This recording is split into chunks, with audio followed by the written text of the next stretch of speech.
Hey everybody, it's Jesse, and I guess we're going to start out today doing going over a pull request, and I was just testing it out. So I've gotten pretty much nothing done since yesterday, so we're going to start right where we left off at.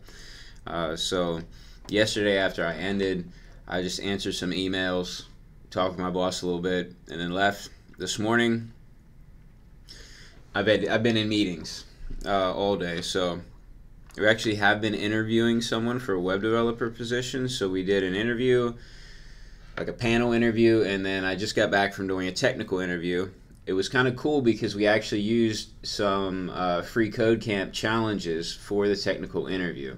So I thought that was kind of fun. And I've heard that other people do that as well. So I don't know if it's a widespread thing, but hey, if you go through the free code camp challenges, then you got a shot at maybe seeing it in an interview. So it might help you out. Also, I got a comment on one of my videos saying that I should talk less and code more. And I was actually thinking the same thing yesterday afternoon. So I'm going to try to do that. I can't guarantee anything because as you all know from watching, I do tend to talk. So I'm going to try to talk when I need to explain what's going on in the code, and then of course to answer questions. But other than that, I am going to try to do more code.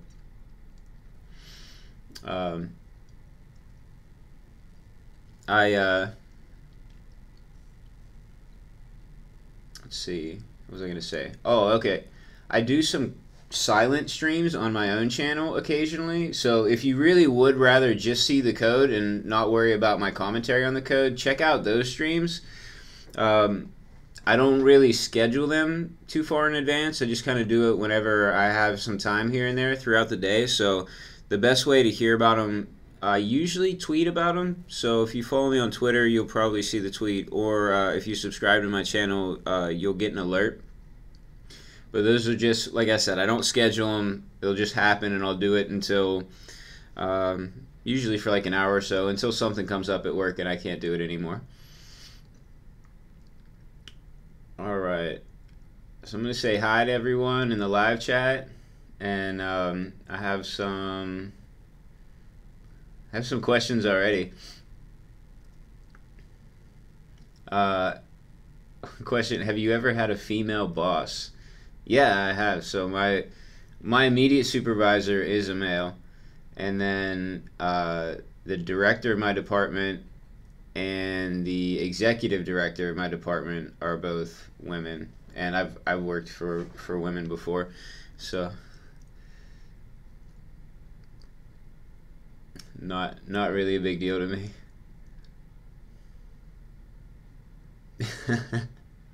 Okay. Also, this video is going to be shorter than normal. So I told you yesterday that I kept trying to go see this guy's computer and about an issue he's having with a website I made. And it's on campus here, and I haven't been able to get a time. It's the one that I thought possibly might be using Internet Explorer 9. So I got an email back from him saying that he'll be there around 4 p.m. So I'm not missing this opportunity. I have to know what is really going on with this website. He's saying he gets a blank screen and nothing happens at all, which is crazy. So I want to know. So I definitely am going to shoot for like being over around like 3:30 Eastern time. So maybe about an hour long stream. I could probably go a little bit longer than that and still make it there, but I don't want to take any chances. Alright, so let me show you what's going on here. I'm working on this error message right now. So I have, let's see, this sidebar item.js is giving me an error, no duplicate props allowed. And I got this because if you'll notice, these are now the same color, which is awesome. So that was a pull request that I got from, let me show you the pull request. Where do I have it up? Is this it? Okay, so here's the pull request. And alright, so there's a 1 in the name. So let me I think I have a message on Twitter from this person as well. So okay, so Lei Tuan, I'm not really sure how to pronounce it, but sent this pull request. So if you're watching, let me know how to pronounce your name, because I don't want to get it wrong. So basically, as it says, it customized the hover event. Okay, so it just ended up using, if you remember yesterday, we were Sebastian was saying it's the list item that needs to get the hover, but the list item was being created by the, I think it was the menu item component. Yeah, the menu item component, so we couldn't access it directly. So now it's just switched to using the menu item directly, and it seems like everything works the same as it did before. So that's not exactly how it's said to do this side drawer in the documentation, but it works. So I think I'm going to pull it in, but before I pull it in, I tested it, and I got that error. So I just want to work on that error first, and then pull this in to the master branch, and then we can continue on with our layout. For everybody that's new joining, I want to explain. So if you're joining from Twitter, I had said I'm using Material UI and Materialize CSS, which may be a little bit confusing. So we're using Material UI and all the nice React components that it has, but when there's a feature that it doesn't have that I like from Materialize, then I'm going to pull that in. So we've pulled in the column classes already, and we're probably going to pull in some other things. Like I like how they do their responsive font, so we'll probably pull that in, and we'll see as we go along. So we're going to use a blend of the two. And I have started the ngrok server, so I'm going to paste that link in for you all so you can follow along.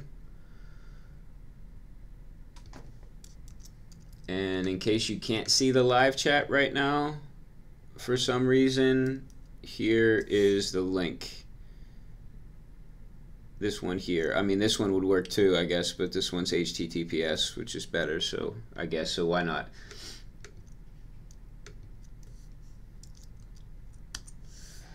Alright, so the link's in the chat now. So here we go. You can see getting some activity there. So let me know if anything goes wrong with that. I won't be watching this as I code, so if it quits working, please let me know. And let's check out that error. So it did say it was on line 24 of the sidebar item, which is right here. So that's not actually, before I let me open this back up, because if you remember, I think yesterday we were having the problem where when I switched branches, the code wasn't automatically changing, which I'm almost positive that it did automatically change before, but for some reason it's not. So I'm going to open that back up again just to see. There we go. Now this makes a lot more sense.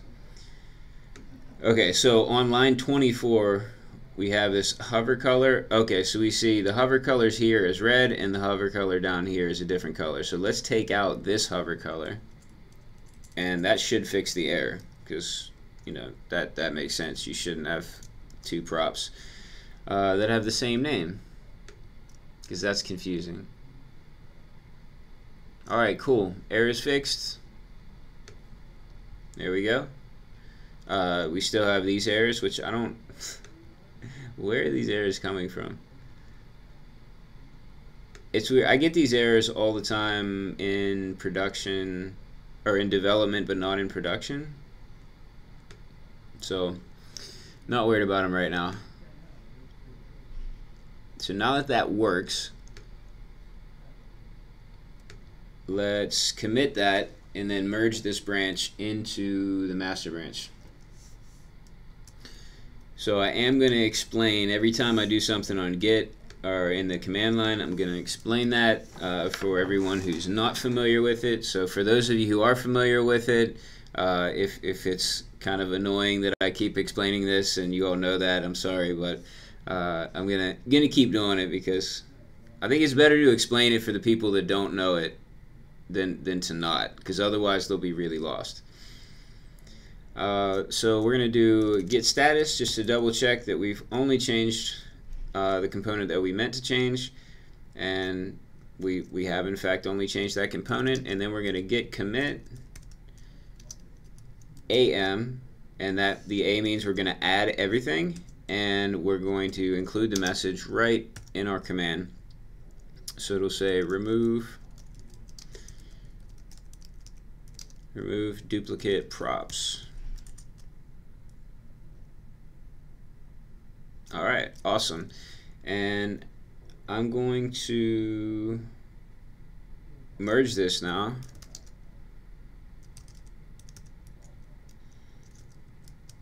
So I've already merged master into the other branch, and I did the test there.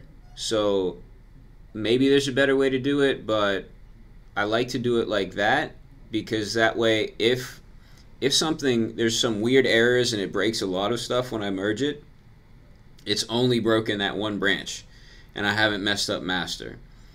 So then it's just easier to switch right back to master instead of having to worry about trying to roll back, to a different version of it. And then it's great because once you have it right and everything's fixed, then you just switch over to master and merge and everything works. So let's do that. So we're going to go git merge. So when you merge, you go to the branch that you want to merge the other branch into. So I'm in master because I want to merge something into master. I'm sure there's other ways to do it as well, but this is the way I always do it. And I'm going to say what branch I want to merge into my current branch. And in this case, I want to merge, what did I call that? I think it's the only L branch. All right, awesome. So you could see we had obviously no conflicts because that branch had already merged with master before, or had master merged into it before. So now we'll have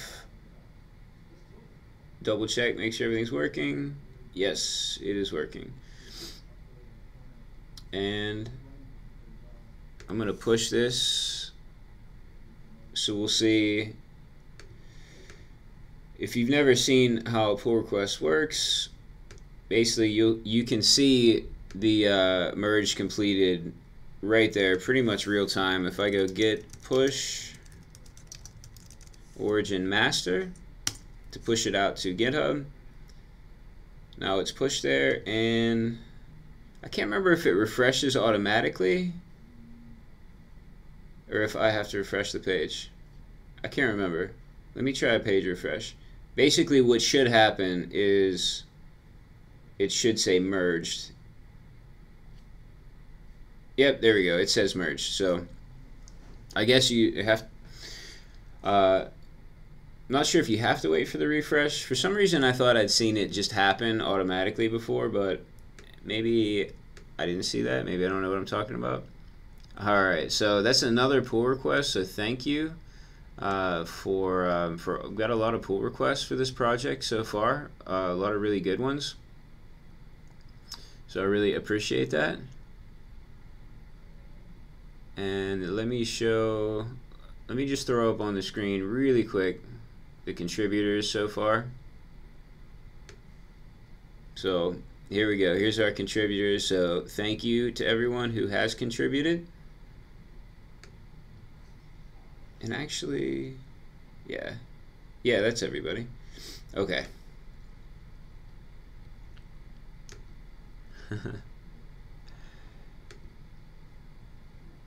Okay, so let's continue on with our layout.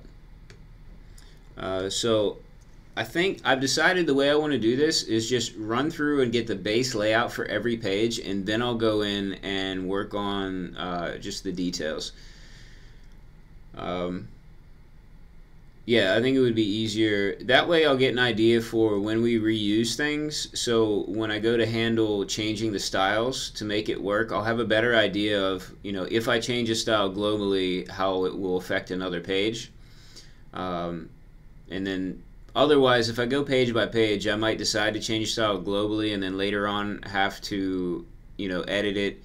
And so it could end up being a bit more messy than it needs to be. In the CSS. So let's move on. So this page is basically how we want it, with the exception of, obviously this is still lorem ipsum text and everything, but we'll fill that in. Logos. I'm gonna skip logos for now because that's gonna be difficult. So. I don't know, it won't be that difficult. It's not like we've never done anything like that before in React, because we have, but it's just going to be a lot, and since I want to keep it short today, I'm not going to get into that. So the posters view, we got to bring up our the project as it currently stands, the current live version, so we can see what we need to build out. Alright, on my other screen I'm bringing it up, and I'll just pull it over when it's ready.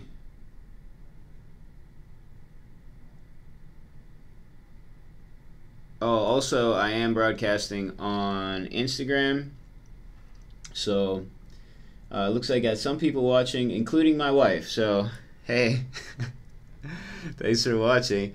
Actually, I showed my kids one of the Instagram videos of me doing this, and they were like, the baby was just staring and smiling. She was like amazed that I was in the phone and also sitting right there. So that was pretty fun. Alright, so here's what we have currently live. And this is behind a like a password protected site. So sorry, you can't check this out right now. There's not really anything private in here that would require having a password, but that's how it was set up. So the new one won't require a password. And what are we looking at? Posters? Okay. So we're just going to need, wow, this will be easy. So basically the same thing that we did on the home page, except a little bit different organization of the cards. So we're going to go two columns and 3 rows. So that's going to be super easy. We can copy and paste a lot of what we did for home. So I'm going to throw home, actually I already have it over there, cool. So we have home on this side, so we could easily copy it, and posters, there we go. Let's bring up posters. So I'm going to copy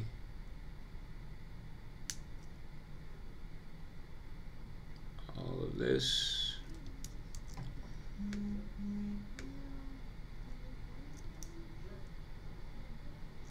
Oops. Just double checking. Okay. Alright. So I'm going to copy that, and we're just going to have to change around the columns a little bit. So right now we're going to need to change all these M4s to, we need them to be M2s. And I do want to change up these rows. So we only had 2 rows before, and now I want 3 rows.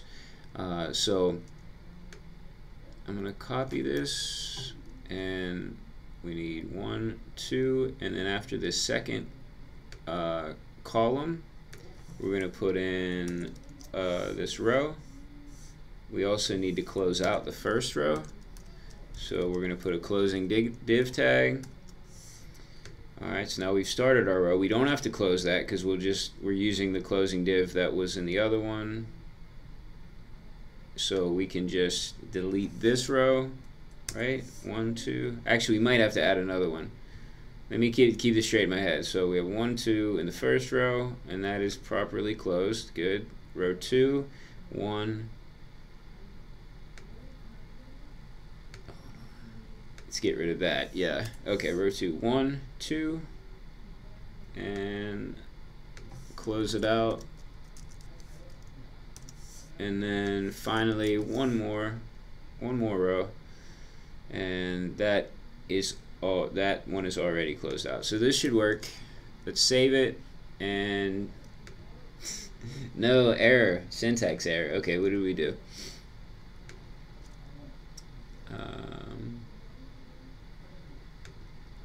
Okay, I probably just forgot to, yeah, I didn't copy this stuff at the bottom, so we just need to close that return and our render.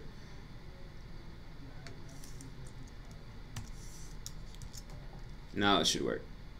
No. Oh, we didn't didn't copy that either. So we need to import our components that we're using. So we need to import that from Material UI. Let's save it now. Now will it work? Yay. Okay, so it works. It doesn't look exactly like we want it to, but we have the number of cards that we want. So let me see what's going on here. So let me bring over DevTools so you can all see what's going on. And if you're checking out the site using the link that I shared to ngrok, you could inspect this as well if you want to. Alright, so let's see. We have the container, the row, the columns. Oh, I know why, because I set M2. Alright, I'm sure you all caught that mistake, and I just haven't looked at the live chat for a while. But my mistake was I put M2. In my mind, I was thinking, like, I wanted it to be half of the page, and so for some reason it made sense to me that 2 was somehow half.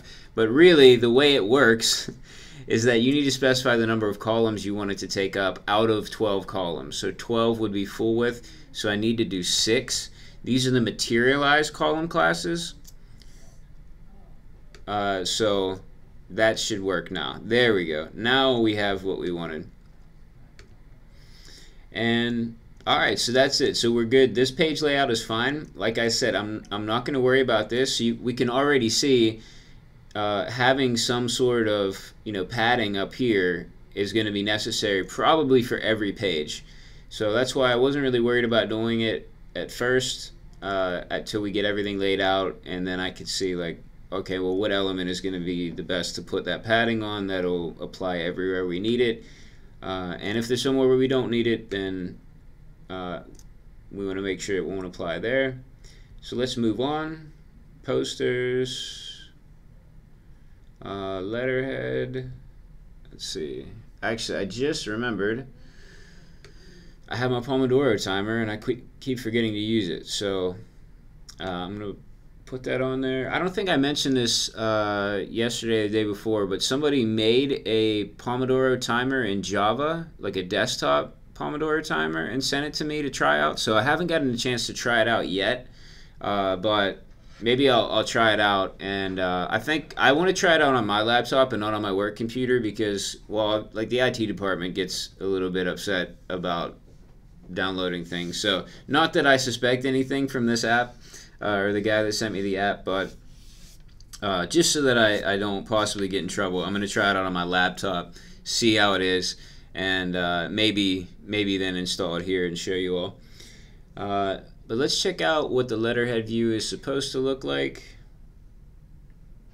And let's go back. Letterhead. Oh, okay. So it seems like, alright, not too bad. I have letterhead view is just some text, and then each one of these is a card, and so this is just an image. Alright, so we'll just import the cards. We'll leave the media section of the card. We need the title section, and then we need the action bar section of the card. So they'll be a little bit different than the cards that we just used on the last page. But the good news is, I mean, none of these are components that are foreign to material design, so they are all available for us to use. So we probably won't need to customize too much. Cool. Move that to the side, and let's check out this. Oh yeah, Leatherhead. Okay. So within Leatherhead, let's create. Actually, let me bring in 1, 2, 3, 4. Let me bring in what we just did for the posters, because we're gonna want rows of 2, and since we already have some rows of 2, then why not use them? So we are going to have to change the card significantly, but at least we can keep all of the column classes pretty much as is. We'll just delete that last row. So we'll take this row and get rid of it. Great. And then let's import not only this, we'll import that. We will no longer need the card text, so we'll get rid of that. And then we'll check out the documentation for Material UI and the cards. And we need to add in card actions and card media.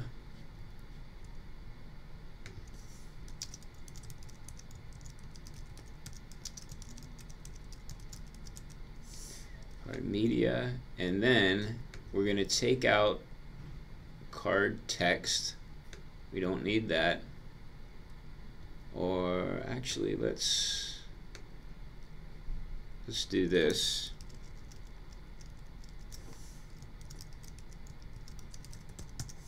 We'll make that card actions. Get rid of all this lorem ipsum. There we go. And then let's check out the docs to see how we need to do this. So within card actions, we need a flat button. So let's bring in that flat button. Let's see how that looks. Yeah, that's pretty much what we want. So let's bring in the flat button, and then we'll also bring in this action, and we only need one action, so I'm only going to bring in one of these components. There we go. So we have our button. The last thing we need to bring in is this card media, so let's check out how it's done here. So card media, let's pull this in. I don't really want the overlay though. How do they do that? No, we're not going to use the overlay, but we are obviously going to have an image, and this image is not going to work. You know, so we don't even have an images folder. So we'll pull in a photo from somewhere else. But we want to place that above the title. Oops. And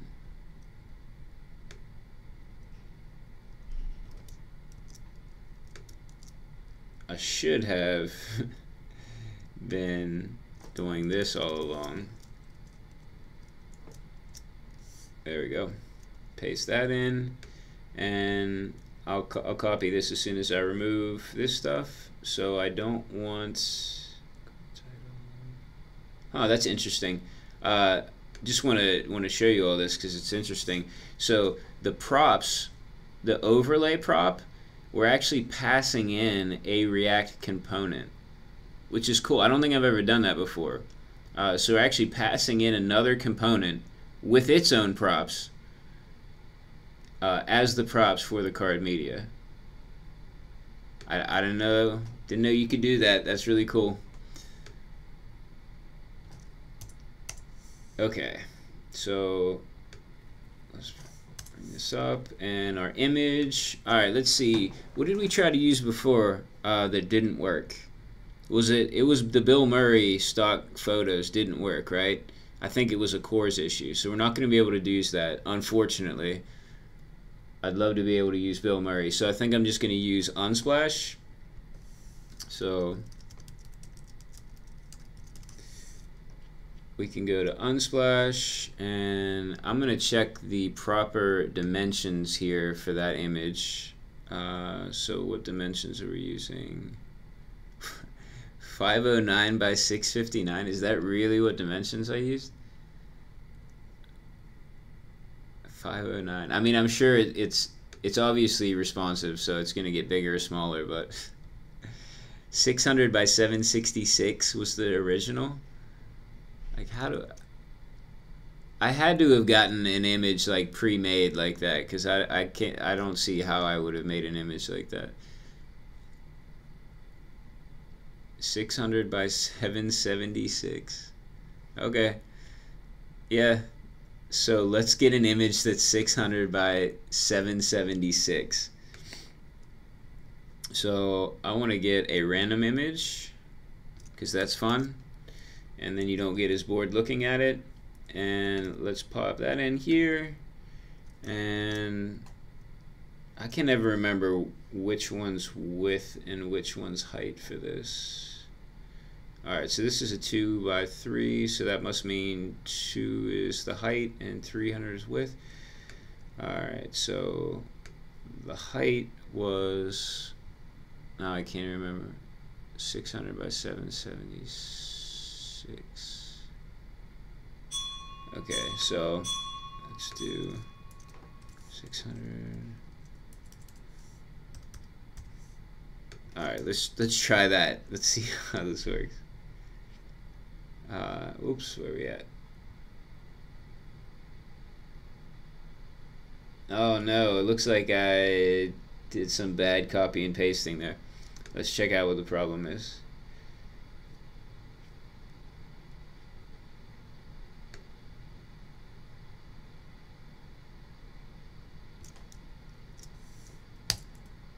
Alright, that should fix it. That should be good. I want to check to make sure our URL works before I copy it.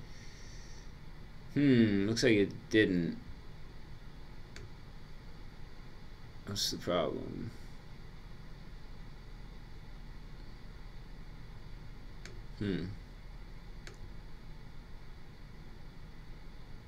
That's odd.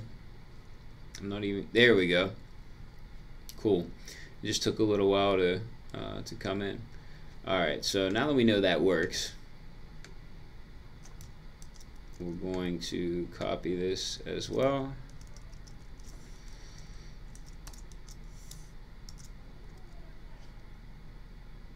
And let's see.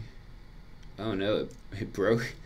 How did it work the last time and break this? You know what? I probably, yeah, I clicked the button to add another one. I still don't know why that would cause it to be broken, but I did add another image when I didn't need to.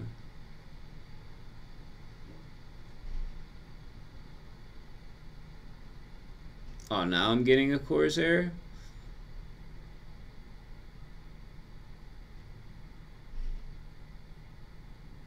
That's weird that I didn't get one before and now I'm getting one. Let me try.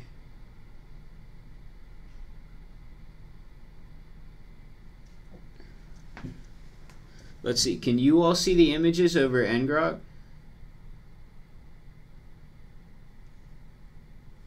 Okay. Alright, cool. I'm seeing it now. No, I don't like how the random image gives you the same random image since you're making a call for all of it. If you have it, I think if you have the components like loading in at different times, you can get them to have different images. I've actually I've done it before where I'd have it pick a random number and then use that to grab an image, just so that I could get random images all in the same load. But in any case, it doesn't really matter. This is what we needed to see, was just to get the dimensions. Let's move it around just a bit. Cool. Alright, it looks like...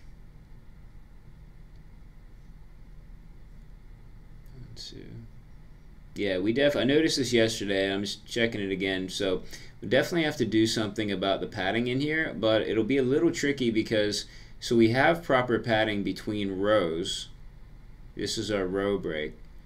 So I'd like to have consistent padding. So we may have to have some media queries there to make sure that, if we're going to add padding, let's say to each column, we want to make sure we take it away from the row. But right now I'm not worried about adjusting anything. The last thing we need to do is add some text at the top. So it looked here like we just had 2 paragraphs of text. So let's just throw in 2 paragraphs inside. We're going to put it inside another row, and then we're going to have a column, a full width column, and then we'll put 2 paragraphs into that column. And I'm going to use, I think it was Sarah that recommended the Bible Ipsum site to use for Lorem Ipsum. So I think we'd use Samuel Jackson Ipsum. I've used Bacon Ipsum before, but since this is a Catholic university, I think it would be better if I use Bible Ipsum, and I think the people that I work for would like it better if I use Bible Ipsum as opposed to Samuel Jackson quotes. So actually I just saw the first quote that I saw in Bible Ipsum on my other screen actually like spells out the one of the words for God that is to some groups of Jewish people as actually you're not really supposed to spell that out or say it. So I'm going to use a different verse out of respect for that and not use that. Oh man, I'm seeing it in so many places.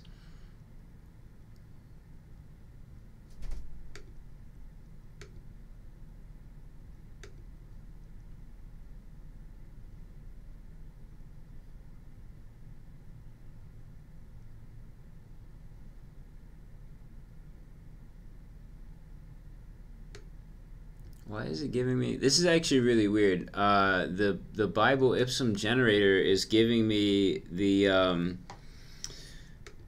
same... I would assume it would give me like random stuff, but it's giving me the same stuff. Let's see if I'd put in 2, if it'll be different. No, it's the same thing. Refresh. No, I want a different quote.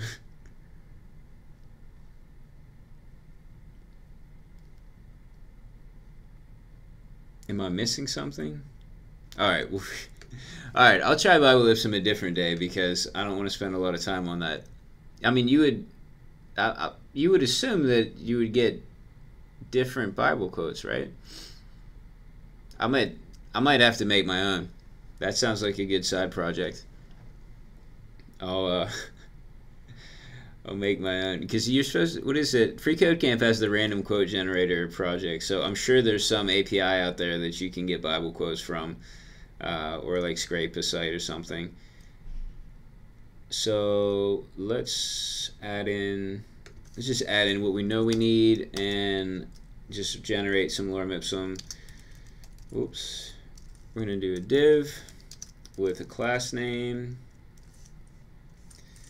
I want to see, cool. With a class name of, row, and we also want a div with a class name of column, and we want to make that an S12. and that means if you're using Materialize, that means on small screens it's going to take up 12 columns, and I want it always to take up 12 columns, so I'm not going to add anything else. Otherwise you would add, like in this case we added on medium screens, the M, we want it only to take up 6 out of the 12 columns, so it'd be 50% width.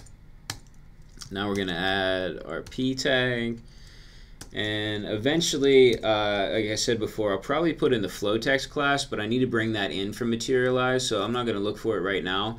But I like the flow text. Since I did this site originally, I've read some articles on proper font size, and I'm convinced now that a larger font size is almost always better for readability. So I use currently on newer sites that I'm making, I use a much larger font size than I had previously, and the flow text is a nice responsive font size. It makes sure that it's a decent size. Alright, so I can generate lorem ipsum. Whoa, that's a long string. Let me...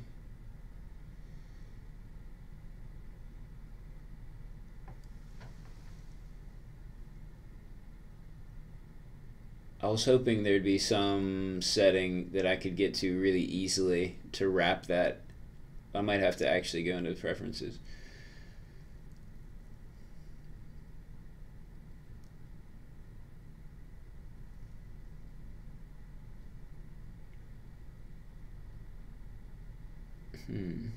I thought there was a wrap setting.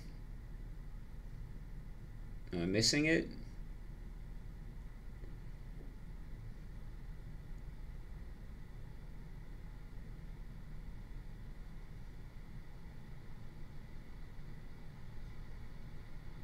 Oh, here we go. Editor settings.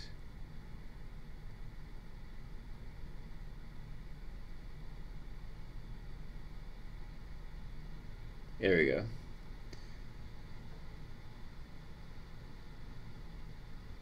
Alright. So, soft wrap. Somebody had mentioned soft wrap in a comment or something. And I think it was Nathaniel. So anyway, yeah, see how much nicer that is? So thanks, Nathaniel, for bringing that up. Maybe I have it, maybe it's on my laptop, but I thought I had that enabled somewhere, but I guess not. So just we're going to throw in the 2 paragraphs, and alright, cool. So that looks like we have the layout that we want. Yep. Obviously we're going to change a little bit. We don't need a card subtitle. Actually, yeah, let's take that out. I didn't realize I had the card subtitle in there. Oh yeah. Actually, the more I look at these components from Material UI, the more I like them. A lot of these like options are really nice, like things that I would build myself pretty much every time, like adding a subtitle. You know, I would just add a span and, you know, have to set all the properties to make it look like that. It's really cool that that's built in. But we don't want a subtitle right now, so we're going to take it out. So I'm thinking that once I get the hang of Material UI and really start to learn how it works, I think I will like it. Alright, cool. So that page is done. Let's see, that was Leatherhead. Is Share a Story next? Is that next for us here? Share a Story. Okay, so currently for Share a Story, what we have is we actually have a card with a bunch of text and a form. I'm not exactly sure that I want to keep this in a card. So I'm gonna go. I haven't checked the live chat in a while, so I am gonna check back here, but I'm gonna ask a question first, and hopefully you all can help me. When it comes to material design,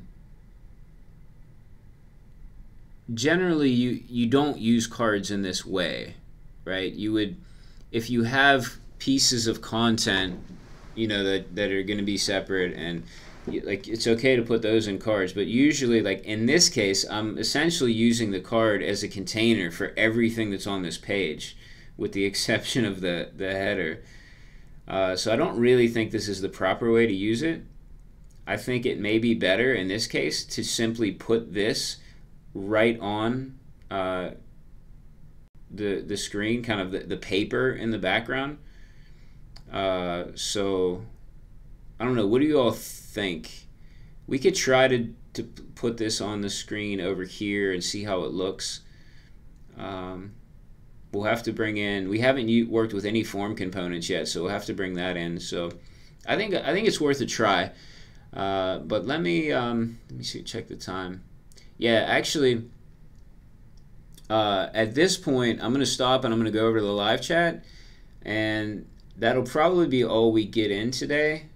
So we've done a couple of the views, the layout for it. The next thing we'll probably do is bring in some of these components for forms, and I'm at least going to try out leaving out the card for this, just to kind of more properly stick to the material design spec. So when I did this site, I was just starting out with learning material design, so I kind of use cards for everything. Okay, so now if you were just here for the code part of it, thanks for watching. I'm going to do a Q&A session now before I finish up, so if you're not interested in sticking around for the questions and answers, I'll be back tomorrow morning with another live stream, so if you can, join me then. Otherwise, if you have a question, put it in the live chat. Or you can ask me on any social media thing. A lot of people ask me things on Twitter, or you can put it in a comment on the video. So let me scroll up to the top, and I'm just going to go down through. Actually, I'm going to see. I'm going to scroll back down the bottom just to see if you all answered my question. All right, Rohan says an edge-to-edge card.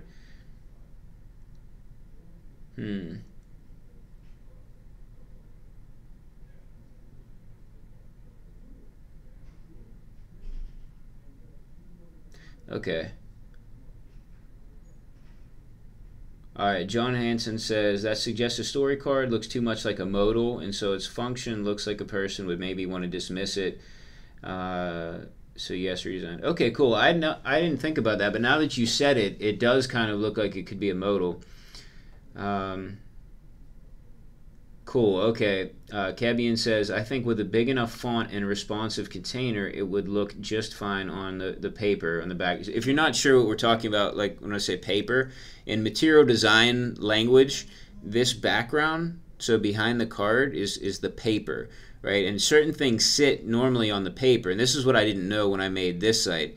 But like the print, the copy, the text here, this font, is considered ink. Okay, so ink goes directly onto a paper. It has no height to it, right? That's why we don't put shadows on text in material design. All right, because it sits on the paper. The same thing like with an image. Normally an image sits flat. All right, that's ink. But then if certain things we can bring out, all right, like a card, but it would be better. Like we don't want to put everything on the card, and it's weird. So it implies almost that we could move the card out or get rid of it, or there's something behind it. So anyway, I'm no expert on material design, but at least that's my understanding. So if you hear me say paper, I basically just mean the background that you see. I mean, you can see the entire background here. So this would be the paper.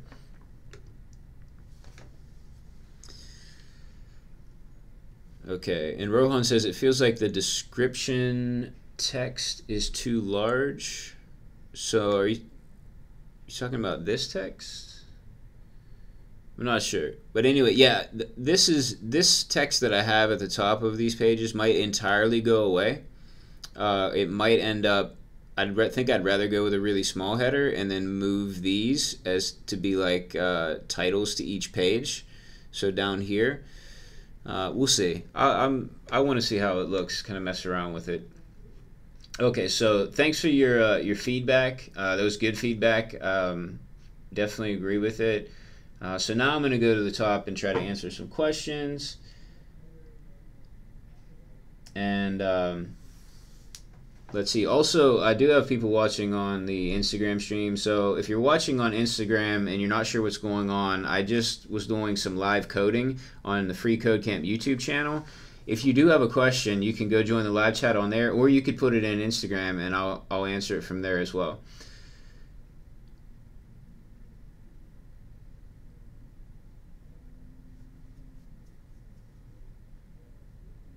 Okay, so Zach asks, what tech does freeCodeCamp challenges use? Wondering how hard it is to create your own challenges on your own site. Actually, that's a good question. I'm not really sure.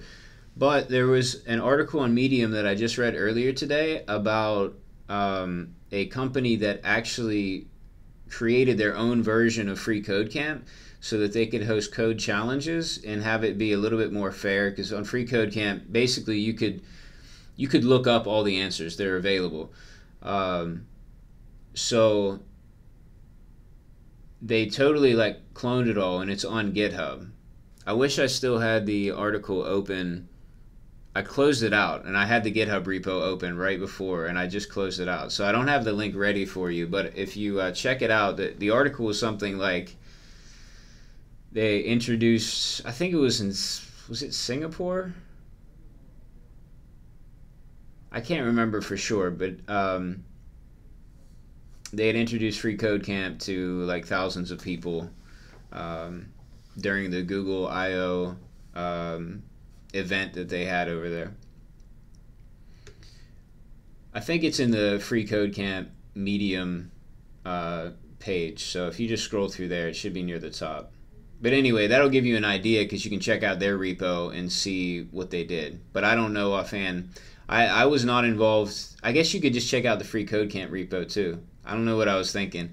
Yeah, everything in freeCodeCamp is open source, so you can check out the GitHub repo for that as well.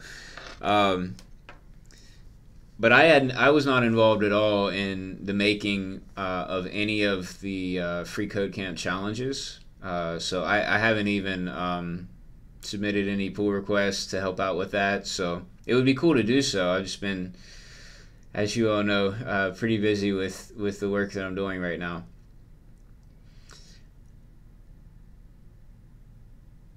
Rohan asks, so we're going with V1 Alpha or the 0 time, so the other version. So I think I'm going to stick with the older version of Material UI, just because, like, what is this, day 6?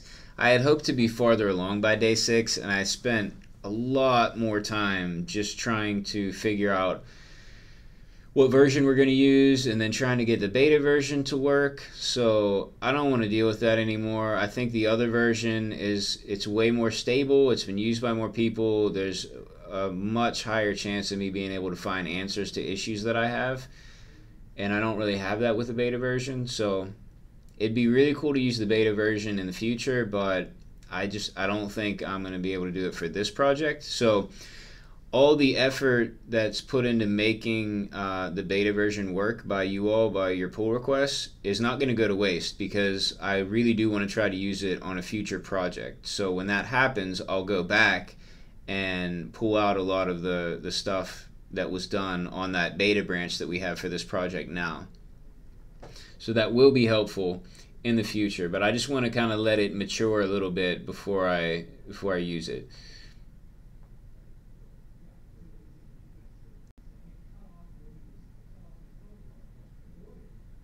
Isaiah says, I am having difficulty rendering a PDF in a React component. That's interesting. I've never attempted to render a PDF in a React component, so I'm not really sure that I could offer you any advice on that right now, but I am really interested in seeing it. So if you have some code on GitHub where you're trying to do that, please send me a link to that. You send me a direct message on Twitter if you want, and I'll try to get to it when I can. To tell you the truth, right now I'm a little bit behind on getting to the code and stuff that people want me to review on on Twitter. So if you do send me something to review, I'll definitely do my best to get to it at some point. But there's a little bit of a waiting list right now, so don't be afraid to send it. But just if you need something reviewed like immediately, it's probably just not going to happen.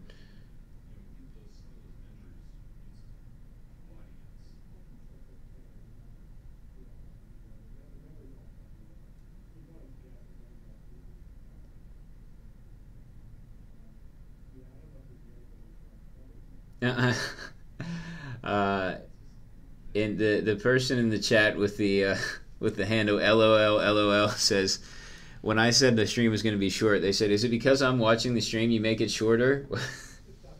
Not at all, not at all. It has to be short, and I explained earlier why it has to be short. So I have to get somewhere. It's really important that I get somewhere.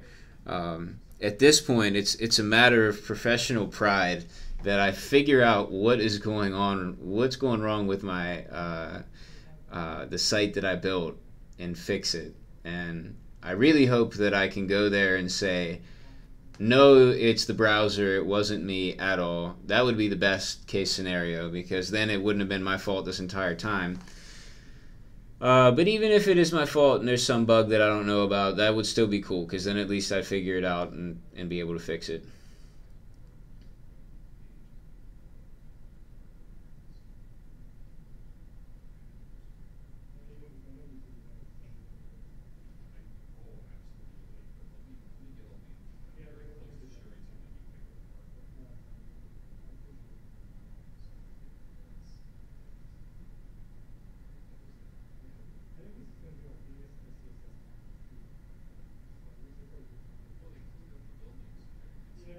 Okay, about halfway through the live chat now.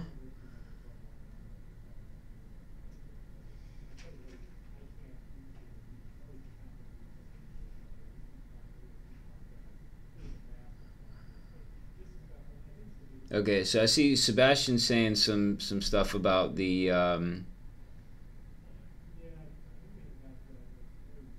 mouse over and stuff. So yeah, I'm not sure anyway. Yeah, Sebastian, send me a message on Twitter or something about that, because I'm not exactly sure what's going on in the live chat, and I know I'm gonna have to stop, so I really don't have time to talk about it right now, because I'm gonna have to end the stream soon.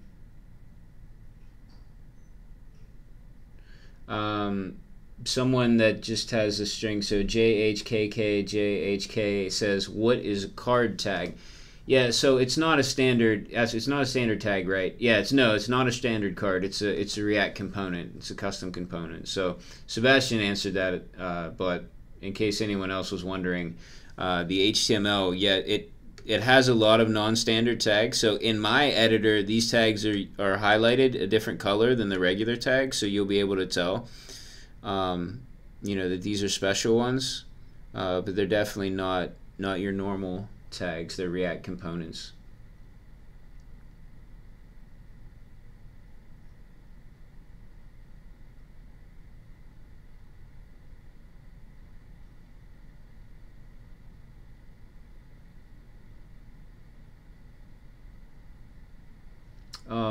Evan says, you're right, it shows up automatically. Okay, so maybe I just needed to be more patient. And this is in regard, I think, to the merge.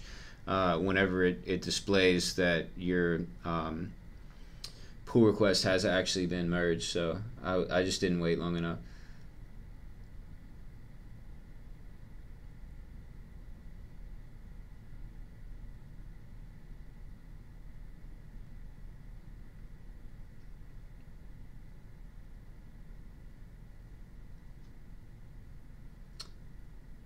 Maxime is asking, what do you use, and not just to me, to everybody in the stream, what do you use to uglify ES6JS? Okay, so John says, John Samuda says grunt contrib uglify. Maxime is using gulp.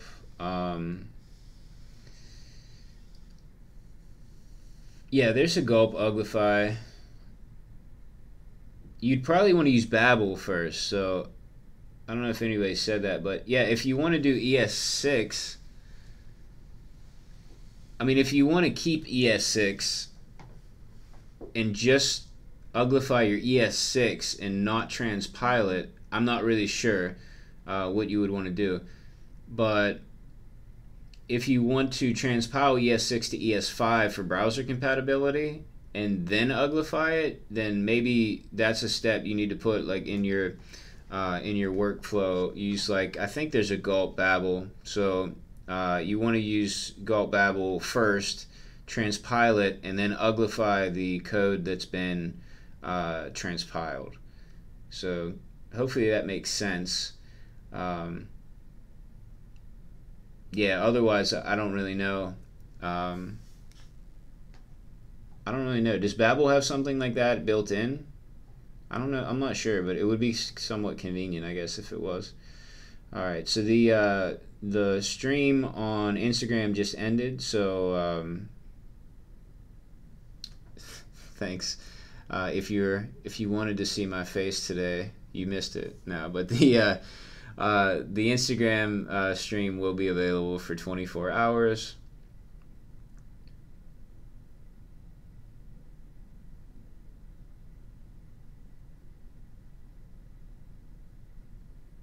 Okay, Isaiah's asked again about rendering the PDF in the React component. I'm assuming that was before I talked about how, like, I honestly really don't know how to do that, but if you send me a link to your repo, I could at least check it out.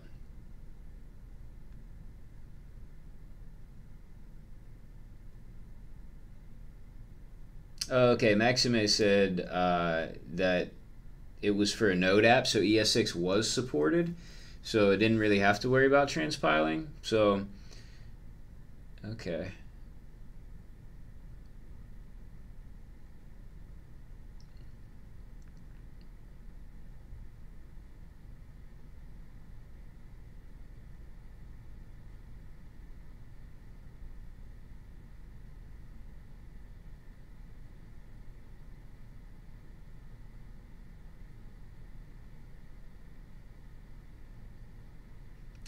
Patrick said React Inception. So I guess that was when I was talking about passing in a component, which I think I got rid of that. But yeah, it is like React Inception.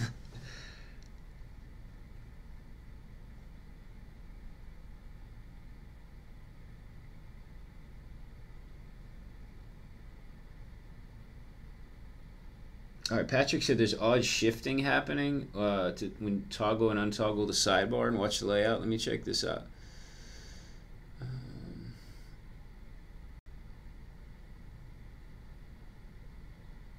Okay, I'm not seeing any shifting happen here. Maybe, I don't know, maybe you were talking with someone else about their site in the live chat.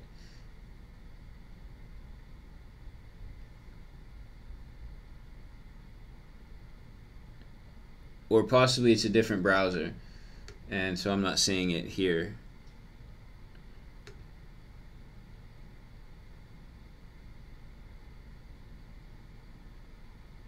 Blake asked what time the stream will be tomorrow. I'm thinking, let me think. I have a meeting at 11:30, so maybe around 10 Eastern time, maybe earlier. Depends on what time I get into work tomorrow. So I'm not sure, but probably at the latest, I'll start the stream around 10. So at least I can get in like about an hour before I got to go to my meeting. So that's what I'm thinking. So I'll try to get in early, schedule the stream, so you all have a little bit of advance notice. But I don't really have like a set start time where I have to be here by, so it varies depending on like how many times I had to wake up with my kids in the middle of the night.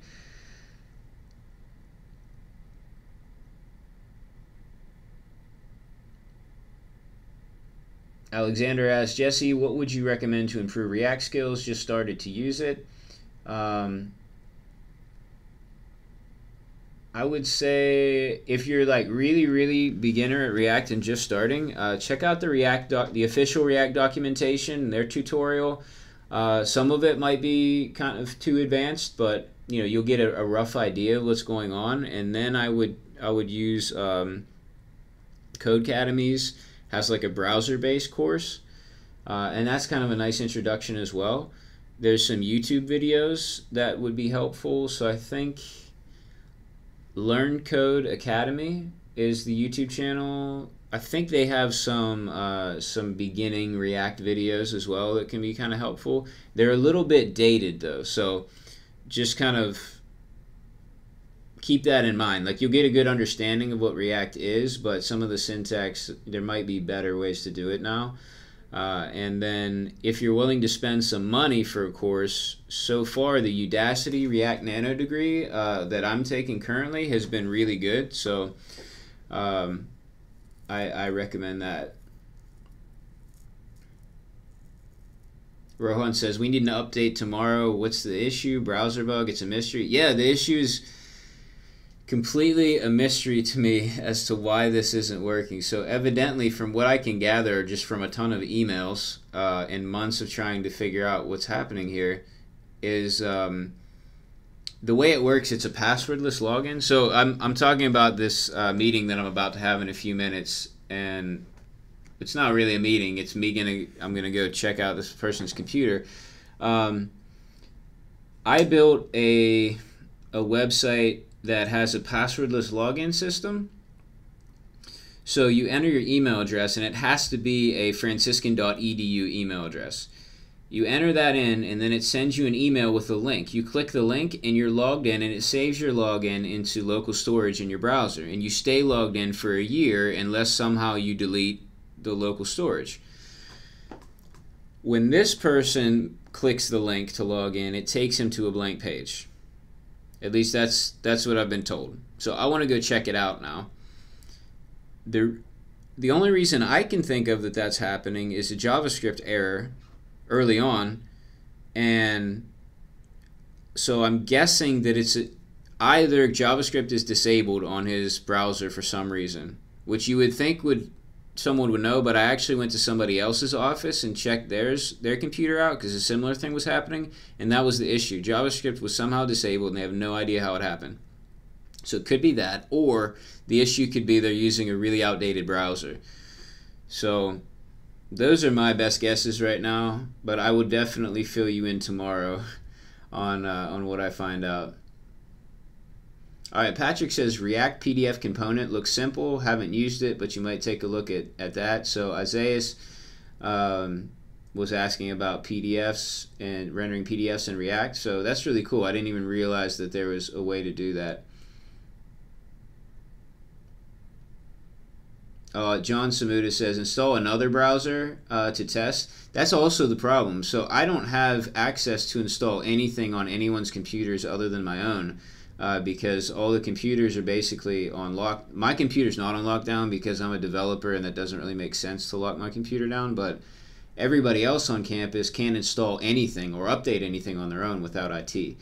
So I'm not really going to even have a chance to do updates. I'd have to call someone from the help desk here at the university and have them do it, and I don't know. It's kind of towards the end of the day, so I'm not even sure if that's going to be reasonable to expect them to be able to, update something or install something for me right away.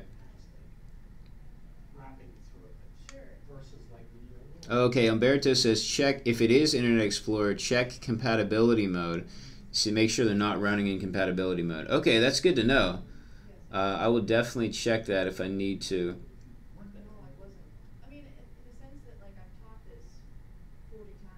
Rohan says Edge is actually good with standards, unlike IE. Yeah, I agree. Edge is way better than Internet Explorer. Rohan also says Safari is worse nowadays. Yeah, I agree. Probably my least favorite browser that's like a modern browser, and I don't include IE in that anymore since they came out with Edge, is definitely Safari. Just because I've had more issues with things not working in Safari than with pretty much any other browser.